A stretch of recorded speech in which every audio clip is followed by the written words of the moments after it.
క్రైస్తవుల ఐక్యత వర్ధిల్లాలి. వర్ధిల్లాలి దళిత క్రైస్తవుల ఐక్యత వర్ధిల్లాలి. వర్ధిల్లాలి దళిత క్రైస్తవుల ఐక్యత వర్ధిల్లాలి. వర్ధిల్లాలి దళిత క్రైస్తవుల ఐక్యత వర్ధిల్లాలి. అందరికీ నమస్కారం అండి. ఈరోజు బాపట్ల జిల్లాలో పెట్లవానిపాలెం మండలం కొత్తపాలెం గ్రామానికి చెందిన చింతాడ ఆనంద్, ఆయన పుట్టుకతో ఎస్సీ షెడ్యూల్ క్యాస్ట్కి చెందిన వ్యక్తి. అతని విశ్వాసాన్ని బట్టి క్రైస్తవం పాటిస్తూ క్రైస్తవంలోకి వెళ్ళి ఆయన కొనసాగిస్తున్నాడు. రాజ్యాంగం ఇచ్చిన హక్కుల ప్రకారమే, రాజ్యాంగం కల్పించిన ఆర్టికల్ ప్రకారమే అతను క్రైస్తవంలో తీసుకొని క్రైస్తవం ఆచరిస్తున్నాడు.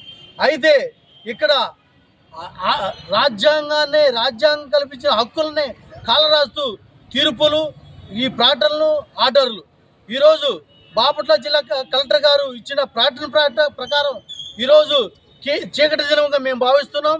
నల్ల రిబ్బలతో కళ్ళ కట్టుకొని మేము ఈ అంధకారమైన ఈ రాజ్యాంగాన్ని అమలు చేయకుండా అంధకారంగా ఈ తప్పుడు తీర్పులు ఇస్తున్నారని మేము కళ్ళకి గంతలు కట్టుకొని నిరసన వ్యక్తం చేస్తున్నాం. ముందు ఒకటే తెలియజేస్తున్నాం, రాజ్యాంగం మాకు ఇచ్చిన హక్కులని వీళ్ళు కాలరాస్తున్నారు.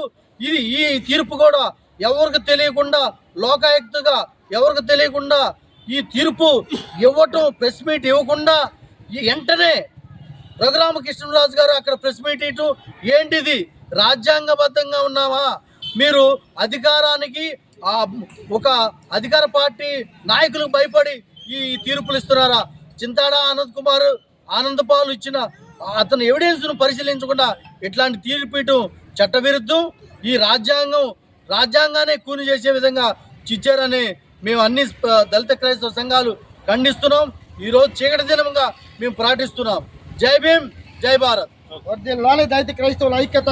వర్ధిల్లాలి. వర్ధిల్లాలి దళిత క్రైస్తవుల ఐక్యత. వర్ధిల్లాలి. వర్ధిల్లాలి దళిత క్రైస్తవుల ఐక్యత. వర్ధిల్లాలి.